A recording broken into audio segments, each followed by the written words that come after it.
100% எனக்கு நம்பிக்கை இருக்கு. என்னன்னா சிஎஸ்கே கேவலமா விளையாடுவாங்கன்ட்டு. 200 ரன் 250 சிஎஸ்கே அடிச்சா கூட இந்த பவுலிங் வச்சு ஒண்ணுமே பண்ண முடியாது. எந்த அளவுக்கு டிஃபென்சிவா பவுல் பண்றோமோ அந்த அளவுக்கு கொஞ்சம் அட்வான்டேஜ் இருக்குன்றதுனால அகில் ஹுசைன் எடுத்துட்டு வந்தா கொஞ்சம் டிஃபென்சிவா போடுவாரு. உர்விக் பட்டேல் வெளியே உட்கார்ந்துட்டு இருக்காரு. 14 கோடி கொடுத்து கார்த்திக் சர்மாவை எடுத்துட்டோம் அப்படின்றதுனால கார்த்திக் சர்மாவை பிளேயிங் லெவலில் வைக்கணுன்றது இம்பார்ட்டன்ட் கிடையாது. ஐபிஎல்லோட 11th game between royal challengers Bengaluru versus Chennai super kings மேட்சுக்கான ஒரு ப்ரீ மேட்ச் அனாலிசிஸ் அண்ட் ஒரு ப்ரிவியூவாக தான் இருக்க போது. எல்லாருக்குமே தெரியும் யார் வின் பண்ணுவா அப்படின்ட்டு. பட் இருக்கிறத வச்சு சிஎஸ்கே இன்னும் மேலே என்ன பண்ண முடியும், என்ன பண்ணால் இந்த ஒரு கேமை வின் பண்ணலாம் அப்படின்ற மாதிரி நம்ம பார்க்கலாம். ஸோ வீடியோ ஸ்கிப் பண்ணாமல் பாருங்கள். அண்ட் இந்த மாதிரி உங்களுக்கு இன்னும் நிறைய வீடியோஸ் வேணும்னு நினச்சிங்கன்னா மறக்காம நம்மளோட சேனலை சப்ஸ்கிரைப் பண்ணி வச்சுக்கோங்க. ஸோ இது ஐபிஎல்லோட 11th game. RCB first game of the IPL அவங்க தான் விளையாடினாங்க. எஸ்ஆர்ஹெச் கூட 203 சேஸ் பண்ணி வேற லெவலில் அந்த கேமை ஃபினிஷ் பண்ணாங்க. ஸோ அவங்க 2வது கேம் நாளைக்கு விளையாட போகிறாங்க in Chinnaswamy. On the other hand CSK படு கேவலமாக படுமோசமான ஒரு ஃபார்ம்ல இருந்து வராங்க. 2 கேம்லேயே மரணடி. ஃபர்ஸ்ட் கேம் ஆர்ஆர் கூட பேட்டிங்கில் ஃப்ளாப்னா, செகண்ட் கேம் பிபிகேஎஸ் கூட பவுலிங்கில் ஃப்ளாப்பு. ஸோ 2 கேம்லேயும் ஒவ்வொரு டிபார்ட்மெண்ட்டில் ஃப்ளாப் ஆகிட்டாங்க. அட்லீஸ்ட் இந்த கேமில் ஏதாவது பண்ணுறாங்களா அப்படின்றத வெயிட் பண்ணி பார்ப்போம். ஹெட் டு ஹெட்னு பார்க்கும்போது லாஸ்ட் 10 இன்னிங்ஸில் ஆர்சிபி 4 வாட்டியும் சிஎஸ்கே 6 வாட்டி வின் பண்ணியிருக்காங்க. பட் எனக்கு தெரிஞ்சு ரொம்ப வருஷம் கிடையாது கைஸ், ஹிஸ்ட்ரியிலேயே சிஎஸ்கே வர்சஸ் ஆர்சிபி கேமில் ஆஸ் அ சிஎஸ்கே ஃபேனா ஒரு கேமை பயந்து, அதுவும் ஆர்சிபி கேமை பயந்து உள்ள கேமுக்கு போகிறது இதாக தான் இருக்கும். பிகாஸ் இதுக்கு முன்னாடிலாம் சொல்லவே தேவையில்லை, ஆர்சிபிலாம் வருவாங்க ஈஸியாக தோற்று போயிடுவாங்க அப்படின்ற மாதிரி இருக்கும். பட் இந்த டைம் கண்டிப்பாக அப்படி கிடையாது. 100% எனக்கு நம்பிக்கை இருக்குது. என்னன்னா சிஎஸ்கே கேவலமாக விளையாடுவாங்கன்ட்டு. வெயிட் பண்ணி பார்க்கலாம் என்ன நடக்க போகுதுன்ட்டு. வென்யூ சின்னசாமி ஸ்டேடியம் எல்லாருக்கும் தெரியும். டியூ வரதுக்கான வாய்ப்புகள் இருக்கு. போட்டி கிரவுண்டு சேஸ் பண்ண டீமுக்கு மிகப்பெரிய அட்வான்டேஜ் இருக்கு. எந்த டீம் சேஸ் பண்ணாலும் சரி, 230 அடிப்பாலும் சரி, அதை ஈஸியாக சேஸ் பண்ணிடலாம் சின்னசாமியில்.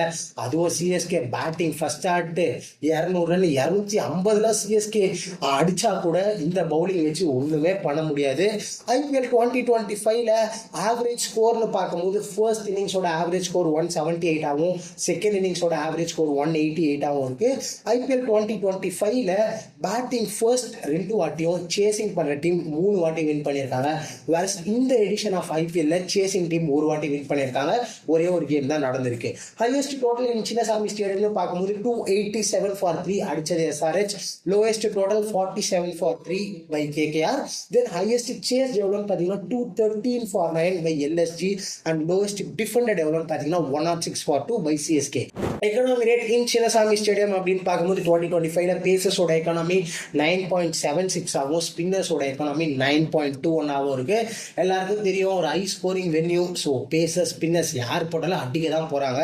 ஸோ பேசர்ஸ் வர்சஸ் ஸ்பின்னர்ஸ் விக்கெட்ஸ்ன்னு பார்க்கும்போது கடைசி 10 இன்னிங்ஸ்ல பேசர்ஸ் 65 விக்கெட்டும் ஸ்பின்னர்ஸ் 29 விக்கெட்டும் எடுத்திருக்காங்க. ஸோ வென்யூ கண்டிஷன் அதே மாதிரி ரீசன்ட் ஃபார்ம் அதெல்லாம் இதுதான். இப்போ பிளேயிங் 12 பார்த்தலாம் 2 டீமோட. ஃபர்ஸ்ட் ஆர்சிபிலேருந்தே ஸ்டார்ட் பண்ணலாம். ஆர்சிபி ஒரு கிளினிக்கலான ஒரு ஃபர்ஸ்ட் கேமை வின் பண்ணிட்டு வந்தாங்க. ஸோ பிளேயிங் 12ல சேஞ்சஸ் இருக்கிறதுக்கு வாய்ப்புகள் கம்மி. Fill short along with that Virat Kohli open பண்ண போகிறாங்க. அண்ட் படிக்கல் ஒரு அடிக்கலை நாட்டிட்டாரு. ஸோ 1 டவுனில் ஸ்பாட் சீல் வெங்கி ஐயர். நானே ப்ரிவியூ வீடியோவில் ஃபர்ஸ்ட் கேம் ஆஃப் ப்ரிவியூ வீடியோவில் என்ன சொல்லியிருந்தேன்னா வெங்கடேஷ் ஐயர் வந்தால் நல்லா இருக்கும்ன்ற மாதிரி சொல்லியிருந்தேன். பட் இப்போ அதுக்கான சான்சஸ் கிடையாது. கண்டிப்பாக படிக்கல் தான். Followed by the captain Rajat Patidar, Jitesh Sharma, Tim David, Romario Shepherd, Krunal Pandya, Bhuvneshwar Kumar and number 9ல மங்கேஷ் யாதவா இல்லைனா அபிநந்தன் சிங்கா அப்படின்றத வெயிட் பண்ணி பார்க்கணும். லாஸ்ட் கேம் அபிநந்தன் சிங்கை விளையாட வச்சிருந்தாங்க. ஒரு ஸ்கவுட்டிங் பண்ணி எடுத்த பிளேயர் அப்படின்ற மாதிரி சொல்றாங்க. பிகாஸ் இவருக்கு பெரிய ஸ்டாட்ஸ்லாம் எதுவுமே இல்லை, டொமஸ்டிக்லேயும் பெருசாக பர்ஃபார்மன்ஸ் பண்ணதில்லை. பட் ஆர்சிபி ஸ்கவுட் பண்ணி எடுத்த ஒரு பிளேயர்னு சொல்றாங்க. பட் மங்கேஷ் யாதவ் ஒரு நல்ல ஒரு proven candidate in domestic. So அவர் கூட இருக்காரு, வேணா எடுத்துட்டு வரலாம். Followed by that Jacob Duffy என்கிற ஜாஷ் ஹேசல்வுட். தென் நம்பர் 12ல இம்பாக்ட் பிளேயரா சுயேஷ் சர்மா. இதுதான் இவங்களோட ஒரு பிளேயிங் 12 இருக்கும். சிஎஸ்கே பிளேயிங் பண்ணி பார்க்கும்போது இருக்கிற ஒரு ஸ்குவாடை வச்சு தான் திருப்பி ஏதாவது ஒரு காம்பினேஷன் எடுத்துட்டு வரணும். ஸோ இந்த மேட்ச்ல சஞ்சு கைக்வாட் ஓப்பன் பண்ண போறாங்க. ஆயுஷ் மாத்ரே ஒரு ஜெம் ஆஃப் நாக் ஆடினாரு அகேன்ஸ்ட் பிபிகேஎஸ்.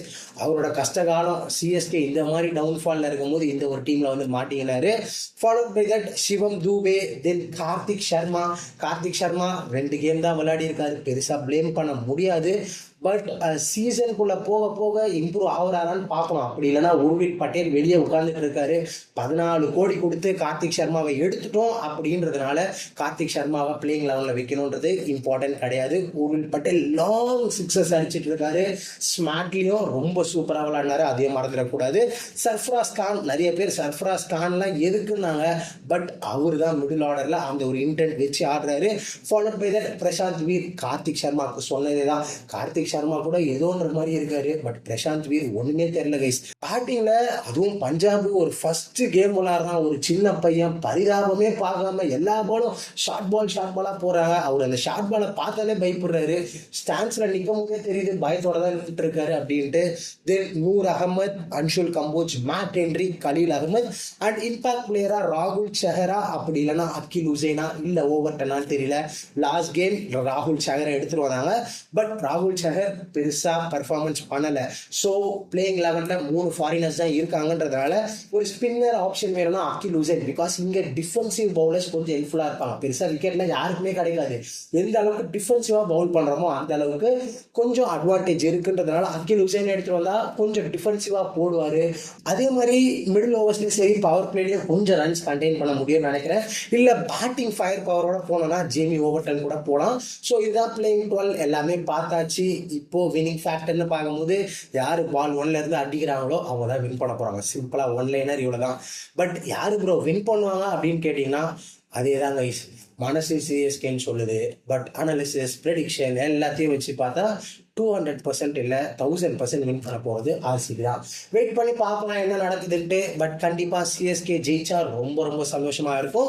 ஸோ இந்த மாதிரி உங்களுக்கு இன்னும் நிறைய வீடியோஸ் வேணும்னு நினச்சிங்கன்னா மறக்காம நம்மளோட சேனலை சப்ஸ்கிரைப் பண்ணிக்கோங்க அண்ட் கூட இருக்க பெல் ஐக்கான் கிளிக் பண்ணிக்கோங்க. ஸோ தட் நம்ம போகிற வீடியோஸ்க்கான நோட்டிஃபிகேஷன் உங்களுக்கு இன்ஸ்டன்ட்டாக வந்துடும். தேங்க்ஸ் ஃபார் வாட்சிங்.